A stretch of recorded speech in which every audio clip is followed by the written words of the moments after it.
Nam Shrestha Manamapi Ishati Putam Atra Surupam Rupam Tasya Kricha Muri Purim Maturim Koshavati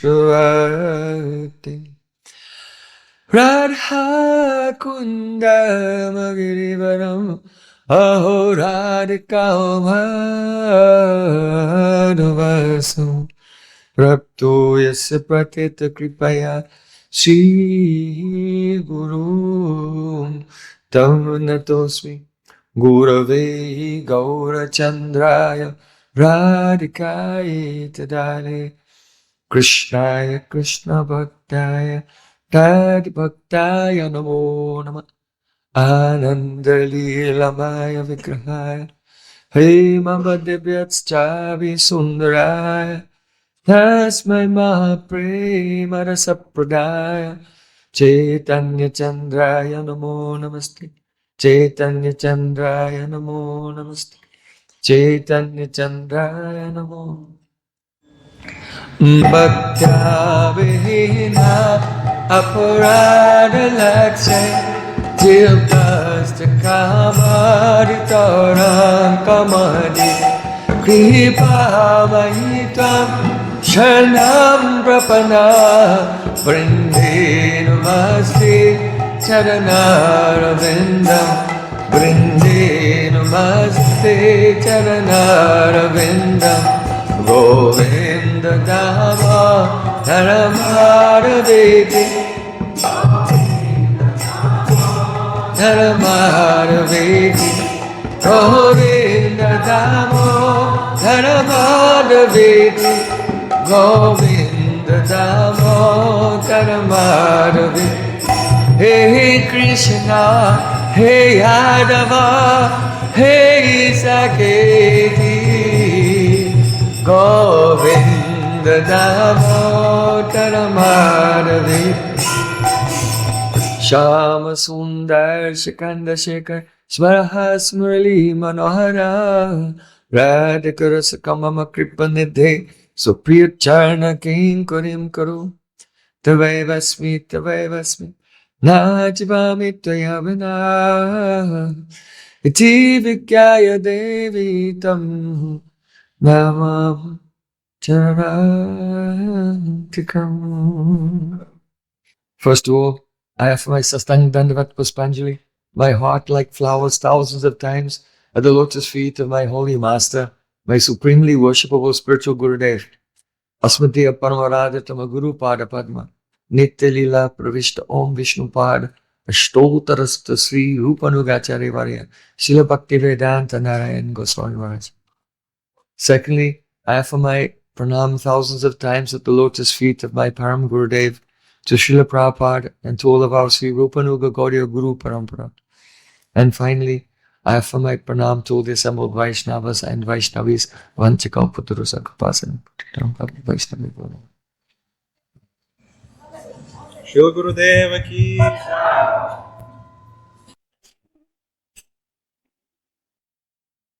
By the course of Master Sri Goran Goranga, we have been discussing the teachings for civilized human beings that were delivered by Narada Muni to Yudhishthira Maharaj in the 7th canto of Srimad Bhagavatam.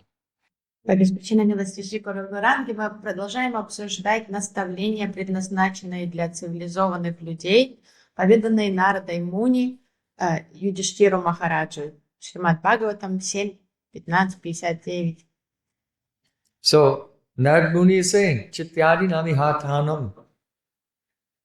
Arkanam here means of the objects of this world.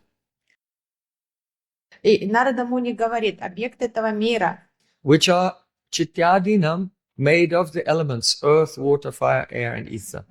состоящий из материальных элементов, воды, земли, огня. Chaya means our mental representation of those objects. Чая. Наше ментальное восприятие этих объектов. So, it cannot be explained in terms of sangat. because a sangat is not actually an object. It is just a name that we give to a collection of objects. То есть это невозможно объяснить не с теорией сангата, то есть агрегата. But we see that things are not just an aggregate. Just as if you try to pull a forest by pulling one tree, only one tree will come, the whole forest will not come. То есть как концепция, что мы говорим, как лес, что это агрегат, но если потащить, свалить дерево и потащить его, то лес не потянется вслед за этим деревом. So we cannot say that the concept of one thing itself is not true.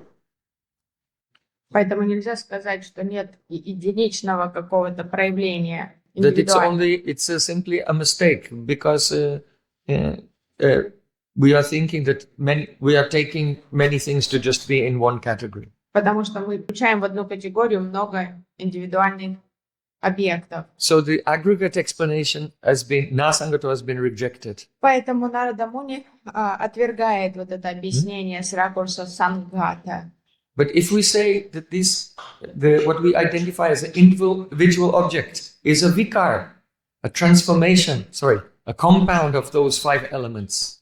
Но если сказать, что индивидуальный объект — это совокупность сочетания, то есть сплав 5 грубых элементов, Or api. Api means here parinama, transformation. или апи, паринамават, теория, то есть это трансформация, Then we'll have to know what is the relationship between the whole object and its parts. тогда придется объяснять взаимоотношения между объектом и вот этими индивидуальными составляющими. So Narada Muni is saying, na pratam.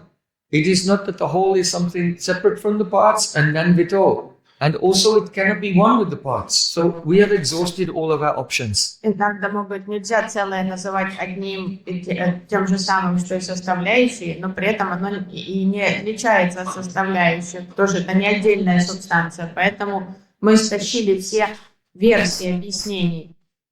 So how it cannot be one or the other we have discussed. То есть мы Before. обсуждали подробно несколько дней подряд уже вот эти разные Just to briefly summarize, нюансы.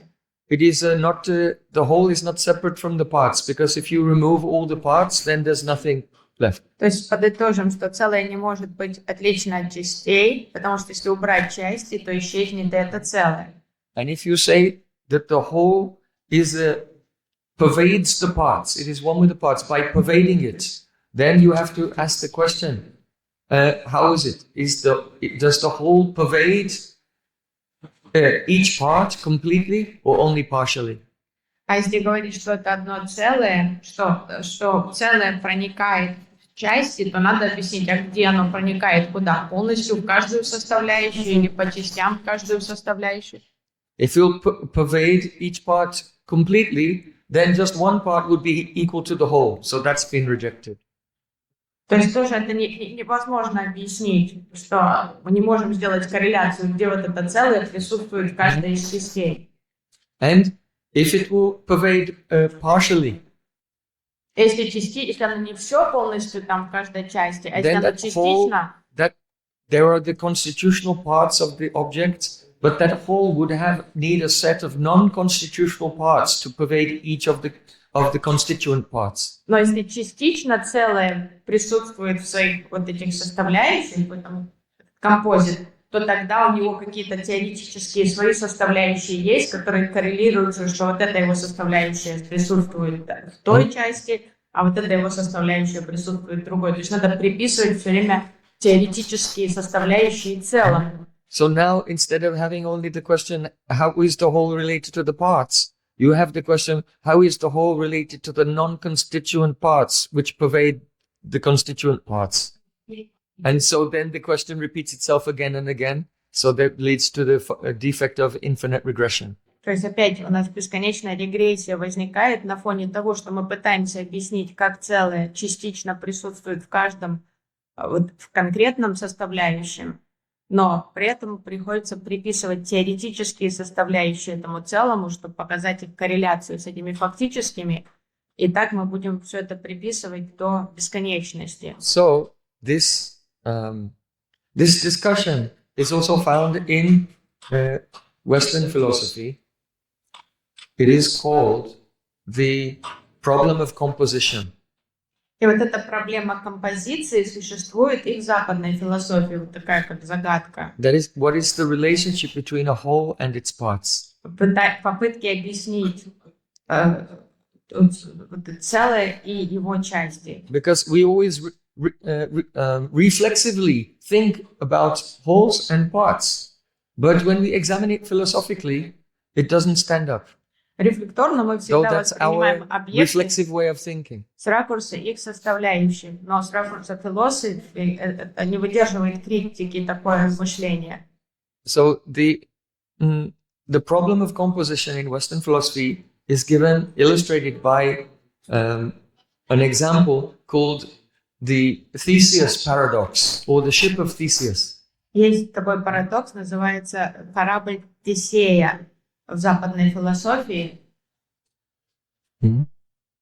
So Theseus is a Greek hero and he has a ship. Тесей — это греческий герой, у него есть корабль. But after many years, some of the wooden parts on the ship, they start to go rotten. С годами эти деревянные доски, там, с которых сделан корабль, они начинают изнашиваться. So one of the parts was rotten, it was taken away and it was replaced with a new part. Взяли старую балку, одну сгнившую деревянную, сменили на новую в корабле. As the years went by, gradually, all of the parts were going bad and they were replaced one by one. Постепенно за годы, ремонтируя этот корабль, поменяли все доски в нем. Now the question is this the same ship? Is this Theseus' ship or not? Возникает вопрос, это еще корабль Тесея или это уже другой корабль, если все там было отремонтировано и сменено, So реставрировано на новые доски. then it can become more complicated. If you say, yes, of course, this is Theseus' ship. Если вы скажете, конечно, это корабль Тесея, So then he saved all the rotten parts and put them back together. Now, which of the two ships is Theseus' ship? но представьте, что плотник, который чинил все эти балки, он их всех хранил где-то там у себя на складе и потом восстановил копию этого корабля из изначальных этих оригинальных досок. Теперь у вас два корабля, и вопрос, какой из них корабль Тесея? So some philosophers posited that the ship which is in good condition, this is the form of Theseus' ship. And the one which is broken, this is the matter. Поэтому So matter and form. некоторые философы рассуждали, что вот это старый корабль, эти доски, это как материал, а новый корабль — это воспроизведение, то есть это форма корабля Тесея. But this answer also has problems. Но этот вопрос тоже открывает новый ящик Пандоры, то есть новые вопросы. Because the old parts, they have changed since the time. They've become rotten, they are falling apart, Потому что they are changing. старые доски, они тоже уже не выглядят, So they are different from the original. они в своем изначальном виде, они уже там покрюченные, чуть иссохшие, какие-то поврежденные. Because actually all physical objects, they're not static, they're not fixed, they're in a state of flux. Потому что все материальное, оно бренное, зыбкое, оно все время подвергается воздействию, то есть разрушению, но все время меняется. So if the new-looking ship is not his ship and the old-looking ship is not his ship, then where is his ship? Когда возникает вопрос, то есть объявляется в розыск корабль Тесея, потому что если старый корабль не его корабль, и новый тоже не его корабль, то где же его корабль? And if everything is changing all the time, even the original ship, did it really exist? А если все Or was it just Chaya? Some representation in your mind. Если все меняется постоянно, то его изначальный корабль это был фактически корабль, и это чая, то есть что-то привиделось нам в уме. So this is called the Chaya is called Aikya Buddhi Alamban Roop, a form where the intelligence considers that this is one fixed thing. Чая называется Aikya Buddhi Alamban Roop. А лампа на руке, то, что вот это наша фантазия, то есть наш будхи, мы все представляем что-то, как вот этот Мгм. зафиксированный объект, что определенную форму Мгм. что-то имеет.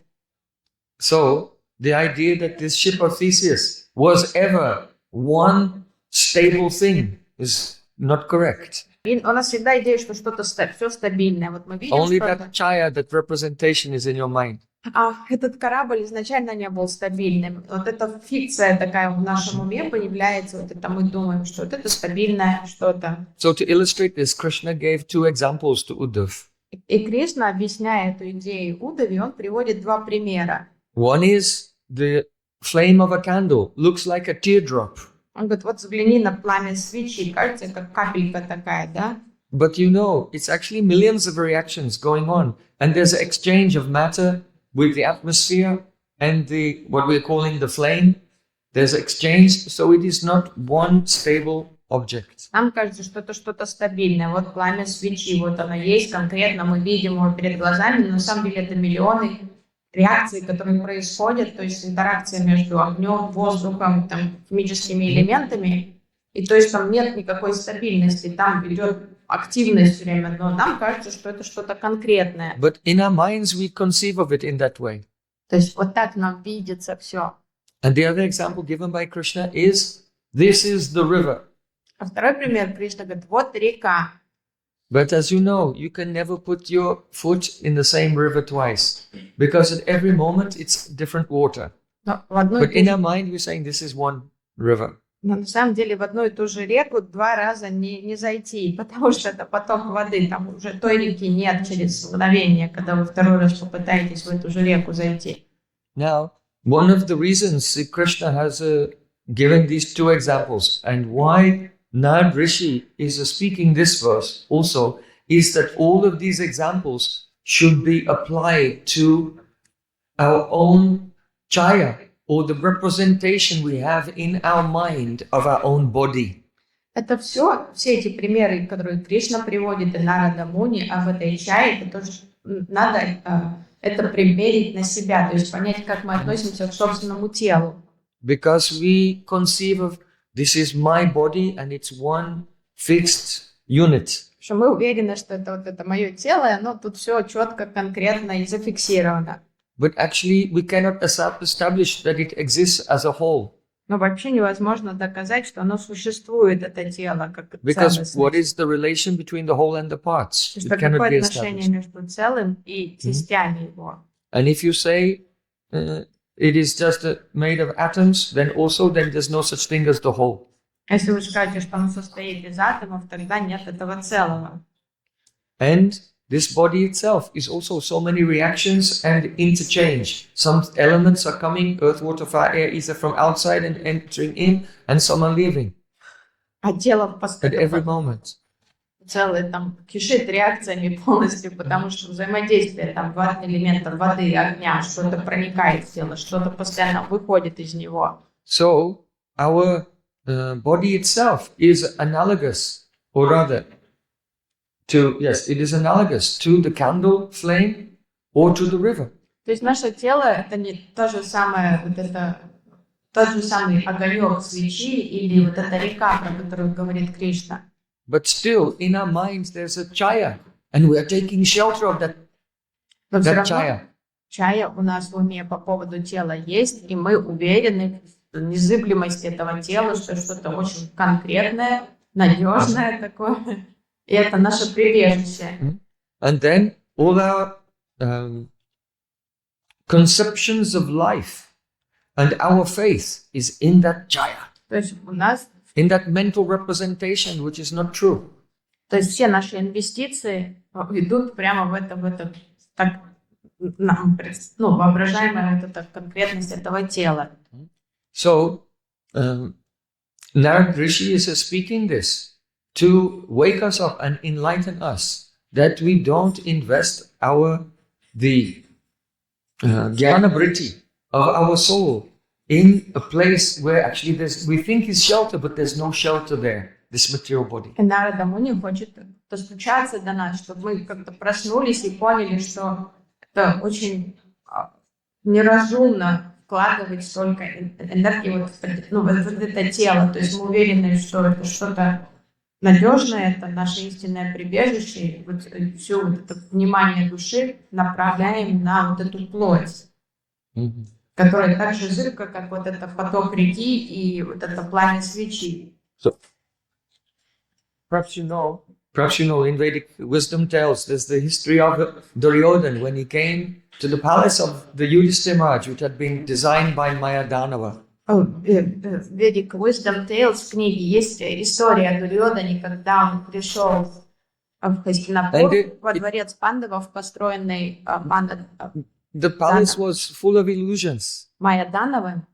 Это был такой волшебный дворец, там столько иллюзий было архитектурных. And where there was it looked like a door, an archway, a gate going into a garden, but it was a wall, and Duryodhana walked into the wall. То есть там была арка, оказалось, что это дверь, ведущая в сад, а это была стена. И Дурьодан пытался выйти из дворца и чукнулся лицом об стенку. And where there was a real gate, А там, где был настоящий выход, он уже боялся и стал ощупывать руками, а это he had to test it. боялся опять удариться головой, то есть, как глупо выглядел каждый раз. And where there was water, he thought it was a solid floor, and he fell in the water. Мелкий бассейн, он Actually, first he thought it was water, and he lifted his cloth, but it was the solid ground. And then he thought, I'm not going to fall for that again. And then he walked and fell in the water. То есть он пошел в один зал и увидел, что там такой мелкий бассейн. И он тут же подтянул доти, чтобы не замочить его. А потом понял, что это пол. И в следующий раз, когда он увидел то же самое, он уже понял, меня больше не обманете, то есть я не буду дураком. Это пол. Пошел, а это оказался бассейн. И он свалился в него и весь там промок. So Bhaktisiddhanta Saraswati Thakur in the commentary, he said that he is mistaking jal for stal and stal for jal. That means solid earth for water and water for solid earth. Шрила Бхактисиддханта Сарасвати Такур, комментируя на эту историю, говорит, Дурьодан перепутал стан с джалом и джал с станом. То есть землю он перепутал с водой, воду с землей. So Твердая опора. the teaching behind this is that Duryodhana is envious of the Pandavas. Урок этой истории каков? Дурьодан с завистью относится к пандавам. He is against the devotees of the Lord. Он вообще ненавидит преданных, то есть он враждует с преданными. So that is also the first offense to the holy name. So it is also against Krishna himself, God himself. Так как это равнозначно сатан нинджи, то есть он против преданных, значит он против самого Кришны, оскорбляет его имя святое и самого Кришну этим. So it is a nature of Maya that when a soul is against the Supreme Lord or his devotees, he will accept something which is not support, which is not shelter to be his shelter, and something which is shelter to not be a shelter. И Майя так будет наказывать вот такую дживу, которая противостоит Богу, она будет вводить в заблуждение, и человек будет думать то, что истину он будет принимать за ложь, а ложь за истину. То есть он будет искать прибежище там, где его нет. И наоборот, бежать от истинного прибежища. So in the same way, the materialistic person takes the chaya, the representation of in his mind, of his own body, to be safe shelter. И в обусловленном сознании мы верим, вот это чая, то есть это ментальная конструкция такая наша, что мы думаем, что тело действительно это надежная наша опора и защита. And living a lifestyle just for the benefit of that body, he thinks that he's secure. And he feels that the devotees, what are they doing? То есть вектор сознания, The devotees. вектор сознания обывателя, если тело это прибежище, то он инвестирует в тело, то есть он живет в соответствии с этим уверованием, и он развлекается, он балует это тело, думая, что так жить он будет вечно. The devotees, instead of taking shelter of the solid and real support of the physical body. They're taking shelter of some ethereal holy name. И он думает, преданные это полные дураки, какие-то сумасшедшие трансценденталисты, вместо того, чтобы о теле заботиться, об этом настоящем, они придумывают какую-то там абстракцию, какую-то там вообще непонятную о каком-то святом имени, и у него принимает They're прибежище. taking shelter of some invisible God in the sky. То есть какого-то Бога, которого никто не видел никогда, не слышал, где-то он в небесах, и вот они там о нем думают.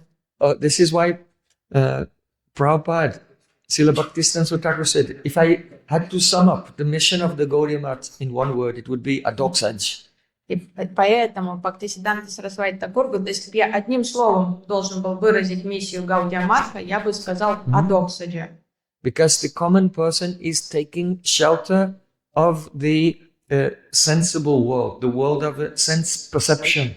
But we know it's a foregone conclusion that that will just pass away, disappear like smoke. Whereas the devotees are taking shelter of that which is eternal and beyond the senses. Adokshaj means that which is adoksaja, beyond the senses. Обыватель ищет прибежище в сфере материи, у своего тела, там, у своего дома, работы, машины и так далее, родственников. А преданный, наоборот, ищет прибежище вне гун, то есть в чем-то трансцендентном, в Шри Кришне.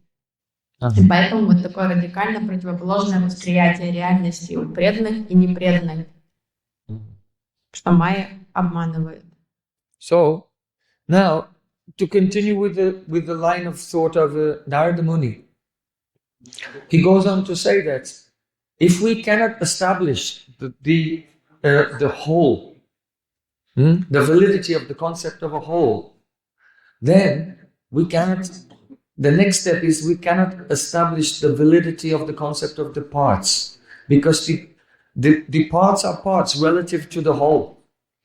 And the parts themselves are whole relative to themselves. So if you have demolished the validity of the concept of the whole, then you also demolish the concept of the parts also. И Нарада Муни продолжает ход мысли, то есть говорит, что если мы не можем признать фактичность существования целого, то тогда мы не можем даже признать фактичность существования составляющих, потому что составляющие, они составляющие только по отношению к целому, а по отношению к себе каждая составляющая – это целое. То есть, если нет целого, то нет и составляющего. So, in this sense, the whole is the chaya of the body, and the parts are the five elements. И вот это целое чая, а составляющие – это ингредиенты, элементы. But those elements also have parts. То есть элементы тоже имеют свои составляющие. For example, in the Vedanta, then the Pancha Mahabhut, the five elements, they come about from Panchikaran. То есть в Веданте Панча Махабхуты, 5 грубых элементов, происходят из 5 каран, чувств.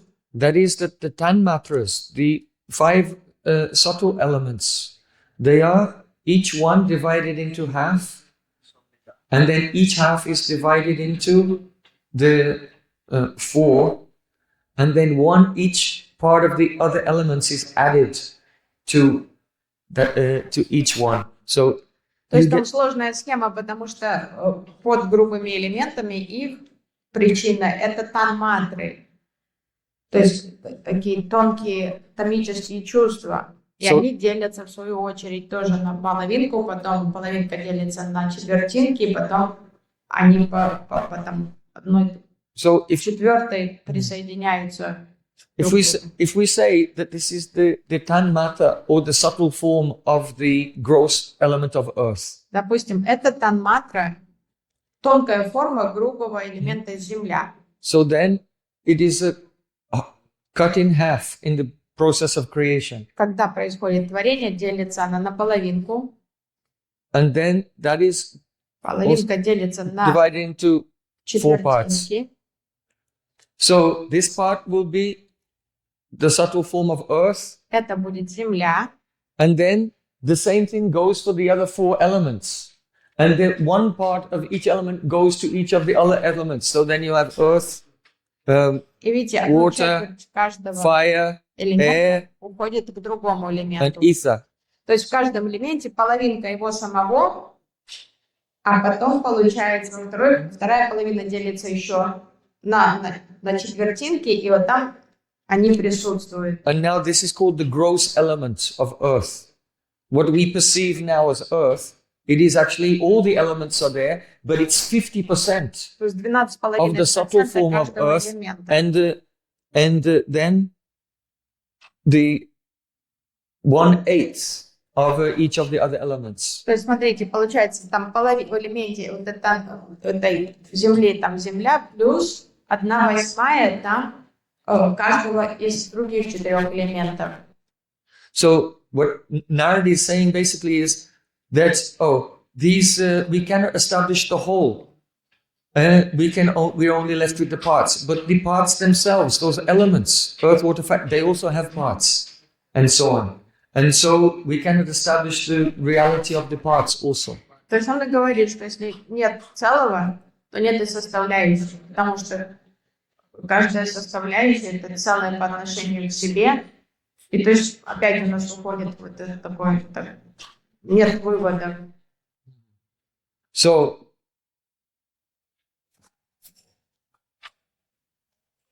yesterday we touched on the subject that if we say, on the other hand, instead of the chaya thinking of it in terms of a transformation of elements, it's actually just made of parts, atoms. То есть, если не говорить, что вот это чай, что нет трансформации, то все состоит просто из атомов.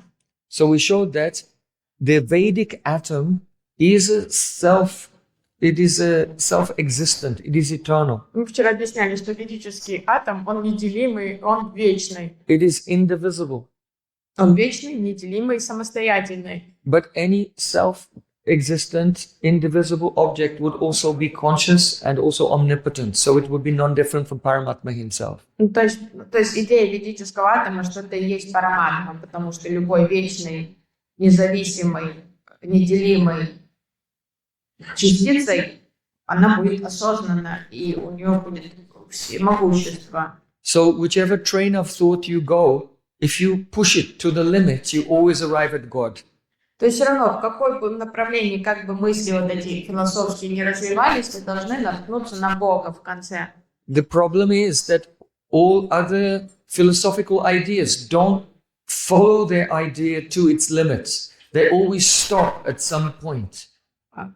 So we can call them, actually Dostoevsky called them unfinished thoughts. Достоевский называл это незаконченными мыслями. То есть все остальные ведантические, как только вы мыслите, вы приходите к выводу существования Бога. Но другие философии, они незаконченные, то есть они недомысленные. То есть они вывод делают слишком рано, и поэтому они не доходят к конкретному выводу существования Бога. In other words, if someone is thinking, they're following a train of thought, but it doesn't arrive at the conclusion of God, then it's actually unfinished thought. It stopped at some arbitrary point. То есть человек, то есть любое мышление не приходит, если вывод мышления не гласит, что есть Бог, значит, это просто незаконченные мысли, то есть недодумано что-то. Because Narada Muni is showing here, it doesn't matter even which philosophical position a person takes. If they finish that thought, you end up at the destination of God. Нарада Муни сам доказывает вот этим ходом мысли, что в какой позиции философской человек не придерживался, если он будет продолжать думать, даже в своем русле, он непременно должен прийти к выводу о существовании Бога. And if you don't end up at the conclusion of God, then your conclusion is also demonstrably inconsistent or absurd.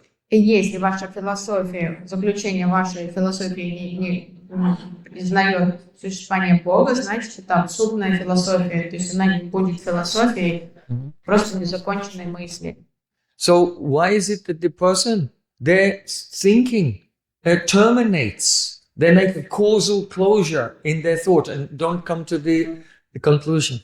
Почему этот поезд мыслей людей не доходит до конечной станции, почему слишком рано закрывается, как прерывается поток мыслей. So that is due to mental inertia. Это из-за ментальной инертности. There's some ignorance there, То есть немножко вот элемент тупости, which тонкой makes the тупости. one's thinking rigid and stiff, and it loses the momentum. It doesn't come to the destination, and it just becomes, there's a state of mental inertia.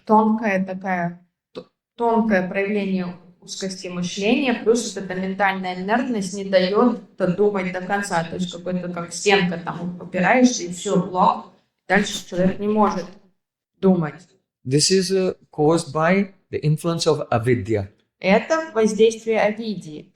Avidya manifests in the consciousness not as something positive, but as an abhav, an absence. Авидия проявляется в сознании не как какое-то что-то присутствующее, а наоборот, как отсутствие чего-то, абхаз. Abhav. Абхав, sorry. Абхав. So if you consider the nature of abhav and absence, Подумайте об отсутствии абхави. abhav does not have parts. У нее нет составляющих, точно, у абхавы. It also does not have consciousness. И нет сознания. It also does not require support И of опора, something because it's a negative entity. так как это что-то отрицательное, то ему не нужна опора. And so, even though we can philosophically establish that if there were such thing as a self-existent, indivisible entity at the base level of matter, the base of existence, then you can call it, oh, this is an atom. But by reason, we can show it must actually be Paramatma, but we can conceive of this atom as having no parts and also having no consciousness. Why? Because it is the projection of our own above, which is very deeply embedded in our consciousness, avidya. Is it clear? That the reason we think of this atom not having parts and not having Consciousness. Even though by reason we can show that if there were a self-existent, partless entity at the foundation of matter, actually that would be non-different from the notion of God. But we have the ability to conceive of it, of a partless, self-existent, eternal entity as being unconscious, because that's the nature of our own avidya, which is projected. То есть, если мысли, даже научно сказать, в основе всей материи вот нашли самую крошечную частичку, то есть без составляющих и самосуществующую, то понятно, что это равняется параматме, то есть как признание, что это и есть Бог, но из-за того, что нашему мышлению присуща эта авидия, то мы проецируем вот этот абхав, что у этого атома нет сознания, что у него нет целостности из-за нашего вот этого состояния невежества. This is described in the 5th canto, chapter 12, verse 9. You can see 5:12:9. 12:9. Шримад Бхагават. In the teachings of Jad Bharat to Rahugan Maharaj. Когда Джад Бхарат дает наставление царю Рахугану. And he says, Evam niruptam shiti shabda brittam asanniradat paramanavo ye avidyaya manasakalpitaste yesham samuhena krito vishesha. That in this way, what we are calling the objects made of earth, water, fire, and ether, and saying that they're made of paramanus. But this paramanu, this atom that you are thinking of, avidyaya manasa kalpitaste, it is the kalpana or vikalpa in the mind, avidya, caused by avidya. Can you see in the third line? Avidyaya manasa kalpitaste. It is a vikalpa created by the mind due to avidya. He's saying that what we're calling in the objects, right? Say the first line. So what we are calling the objects of this world, made of earth, water, air, the various elements, and considering that they're made of paramanu, atoms, then you should know that this concept of atoms is the vikalpa of the mind due to avidya. Джад Бхарат объясняет царю Рахугану, когда мы думаем о объектах мира, и мы считаем, что они сделаны состоят из грубых элементов и из атомов, то, что мы говорим, что это производная огня, земли, эфира и так далее, что они состоят из атомов. Вот эти атомы, о которых вы думаете, это викалпа, вот это выдумка. So, from the point of view of Vedanta, all the elements, they have come out gradually by they are the evolutes of Prakriti. С ракурса Веданты все элементы — это производная Пракрити. So, all the elements are there in a potential form within Prakriti, and in all the elements, all the other elements are also there in a subtle form. То есть все элементы, они уже в тонкой форме присутствуют в Пракрити. So everything is made of the same elements. Все состоит из тех же самых элементов. So the whole world, everything is the same. То есть, значит, все одинаковое во всем мире. This is why he said, Pandita Samadashanaha. A pandit has equal vision. Поэтому говорится, что пандит все равнозначно воспринимает. То есть здравомыслящий человек видит все одинаково. Because we have bodily identification and material desires, then because of this, it makes us attribute degrees of value on the forms around us that we see in the world. Так как мы живем во плоти, то есть наше сознание сфокусировано на нашей плоти, у нас плотские желания, поэтому наша система ценностей, она искусственно созданная. Мы приписываем ценность относительную разным объектам, как они уместны или годятся нам в исполнении наших желаний. Поэтому что-то кажется очень ценным, а что-то ничтожным. So a beautiful house has a certain value. То есть дорогой, красивый особняк, мы считаем это чем-то очень ценным. Oh, a fast sports car has a certain value. Хорошая машина, Феррари, допустим, это что-то очень ценное. A beautiful woman has a certain value. Красивая девушка тоже очень ценна. So depending on what type of body one sees the various values of things in the world, but metaphysically everything is the same. То есть And the enlightened person sees that Samadarshana. С ракурса метафизики все сделано из одних и тех же элементов. То есть все одинаковое, а мы приписываем разную ценность разным проявлениям этих элементов, потому что у нас материальные желания. See, Krishna is emphasizes this point again and again in Bhagavad Gita. Кришна снова с разных ракурсов вот эту идею подчеркивает в Бхагавад-гите. One who is the same in profit and loss. То есть тот, кто равнозначно относится к прибыли и потерям. In victory or defeat. Победам и проигрышам. In honor and dishonor. Похвалам и бесчестию. That person is fixed in consciousness. That person is eligible for liberation. Такой человек достоин освобождения. У него, спокойное сознание. That person who sees the pebbles, the stone and gold as the same. Что который видит золото и камень. Is fixed in perfect consciousness. Обладает идеальным сознанием. How can you see a stone chip and a kilo of gold the same? Но как к кирпичу и килограмму золота относиться одинаково? If we have material desires, then we are bound to put a certain value on one things and no value on other things. Если есть материальное желание, конечно, килограмм золота покажется вообще чем-то чудом чудесным, а кирпич, он, может бросить в кого-то. But one whose consciousness is pure puts the same value on everything. Но те, у кого чистое сознание, нет мирских желаний. But why? Because all of these are only transformations of Prakriti. It's all the same thing. Потому что все это трансформации Пракрити, но они в субстанции своей, в корню своем одинаковые, то есть одни же те же элементы. So unless one comes to that vision where he can see the variety, but he does not have any difference in values for things. То есть вот это чистое сознание, что мы видим разнообразие, признаем его существование, но не приписываем особой ценности. Unless we come to that state, we cannot be free from distraction. А пока мы не дойдем до этого уровня сознания, мы не сможем избавиться от отвлечения, то есть от рассеянности. We can become free from avesh in Maya. То есть мы постоянно будем втягиваться в майю, потому что будет этот овеш, на что-то будет засасывать тут же. Now, if we cannot we cannot deny that we're having experience of different forms. То есть глупо отвергать, что нас окружает разнообразие, что мы воспринимаем формы, что разные формы вокруг нас есть. So if we cannot establish the truth of whole forms, and we know philosophically that everything is the same Prakriti.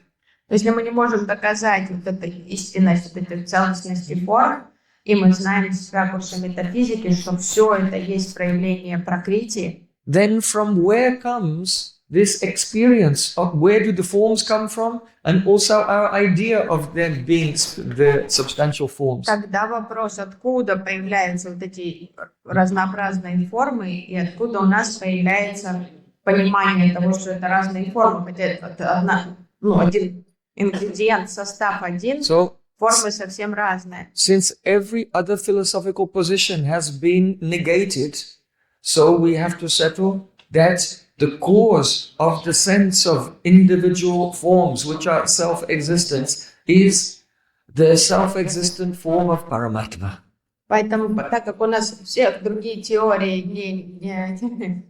не выдержали критики, приходится принять единственный естественный вывод, что все это форма, это проявление Параматмы, его самосуществующей формы. It is the self-existent form of Paramatma who enters into the non-differentiated Prakriti and causes it to take on varieties of forms, which are ultimately all his forms, and therefore all words that describe all those forms are his names.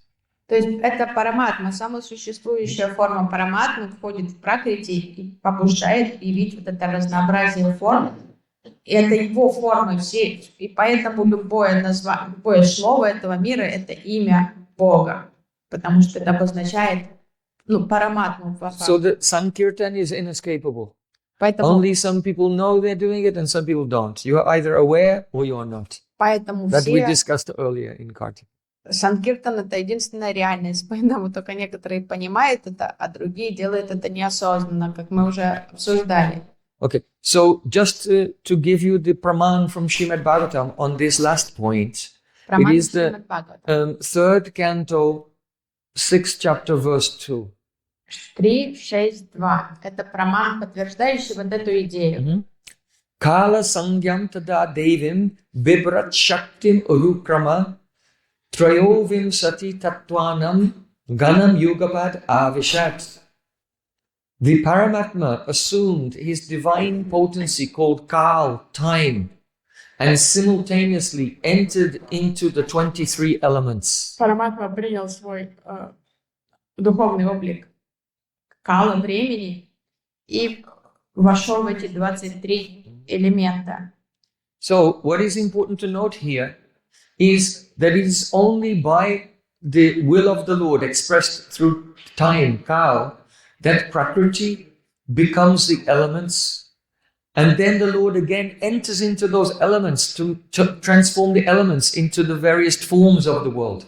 So it's not that, like, if you have dominoes and you knock over the first one and everything goes on automatically, but at every stage of the development, nothing develops without the Lord entering and doing it himself directly. То есть нужно понимать, что все происходит по воле Господа в буквальном смысле, не просто как образно говоря, потому что сам Господь по своей воле в форме времени, Он проявляет элементы в практике, в гомогенной практике. Затем Он сам, опять-таки, осознанно входит в эти элементы и являет эти бесчисленные формы. И поэтому все происходит не просто как запущенный механизм, как домино, ты пихнул первую, и они все бьют, валятся друг за дружкой. Нет, тут в каждом этапе процесса Верховный Господь осознанно When we become aware of this, then it removes our avidya that things go on in a mechanical way. Поэтому это убирает наше невежество по поводу механистического хода событий в мире, что все просто механистически. That God is like a clockmaker He made a clock, he wound it up and put it down and then went out. Есть концепция And the Бога, world is going on now. что он просто как завел механизм мира, сотворил, завел его, как часы заводят, и все. И мир сам по себе как-то работает, а он уже пошел, отвлекся на другие In other words, дела. for one thing to have an effect on another thing, then that first thing has to have some teleological power. But that teleological power is always the Supreme Lord, То есть, by His will. то есть потенциал вот этот всего это тоже Бог. И по его воле он реализует, чтобы что-то оказывало воздействие на другой объект, у него должны быть вот эти возможности оказывать такое. А это возможности есть, опять-таки, это шакти Бога. In our minds, we analyze the effect of one thing on another as down to the structure of the previous thing. But now we've gone back into this parts business, where it's down to the parts, but then we stopped somewhere. То есть мы все But you cannot анализируем stop. It always goes down to the Lord. в контексте реакции. Аромат. Вот этот объект оказал воздействие на этот, произошла такая реакция. Но опять мы тогда загоним себя в тупик вот этого, опять-таки, So you can чистой see, you can составляющей. analyze how your thinking is riddled with inertia and unfinished thoughts. And so the discussion of Vedanta, it is removing all this mental inertia and awakening our God И вы consciousness. заметите, вот если вы будете просто так размышлять, вы видите, как вы оказываетесь часто в таком тупике, что мысли как-то прекращаются, вам трудно даже думать в том направлении, уже не хочется. То есть вот это сопротивление вот этой инертности, чад сознания из-за види. Sri Krishna explained this in the Bhagavad Gita. Кришна объясняет это в Бхагавад-гите. He said, Rasoham apsukontaya prabhasmi sasi suryo pranava sarva vedeshu shaptake paurasham nirshu. He said, I am the taste in water. I am the light of the sun and the moon. I am the syllable Om in the Vedas. And I am the sound in space. And I am the ability in man. То есть сам Кришна объясняет, что я вкус в воде, что я свет в солнце и луне, я ом в ведах, я I am sound in space. звук в эфире, и я талант людей. So here what Krishna is saying is Rasoham apsu kontaya. Usually it's said, I am the taste of water. But apsu is in the locative. I am the taste in water. In other words, the gross element of water is the transformation of the tanmatra of rasa, taste. So Krishna is saying that when the world is created, gradually the tanmatra of rasa comes, and how does it turn into water? That's me, I do that. This is a list of the relationship between subtle causes with their gross effects. Just one second. Сам Кришна объясняет, что часто переводят «я вкус воды». Это неправильно. Он говорит «я вкус в воде», потому что тут глубокая метафизическая истина. Он объясняет вот эти тан-матры, как тан-матра вкуса присутствует в воде, и что это он вызывает проявление из тан-матры воды, проявление из тан-матры вот этого вкуса воду. И все эти элементы он объясняет, как происходят эти грубые элементы, и объясняет, что это я делаю сам. Shabdake. I am the sound in ether. Шабдаки. Means, where does ether come from? It comes from the subtle tanmatra shabda. So Krishna is saying, I enter into the shabda sound, and from that I cause it to transform into space. So Krishna, then in the form of Paramatma, is responsible for every teleological power. То есть Кришна объясняет все вот эти проявления элементов грубых ракурсов, что это я в форме параматмы создаю эти элементы таким образом. И как из шабда в акаш. I am Om in the Vedas. From Om comes all of the Vedic mantras. Om is the subtle form of all Vedic mantras. Происходят все ведические мантры. Gaur Premanande.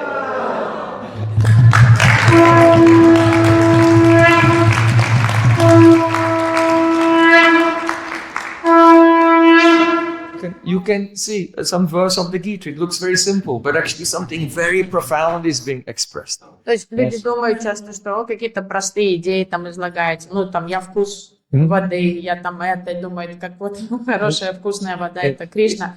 На самом деле тут очень глубокий, часто так цитируют даже преданные эти стихи, совершенно не понимая истинного смысла и контекста того, о чем идет речь. And if we'll understand it, we'll become enlightened there and then. Представьте, если вы все это поймете в правильном ракурсе, какие вы будете просветленные личности. Shri Shri Radha Shyama Sundar Ji ki jai.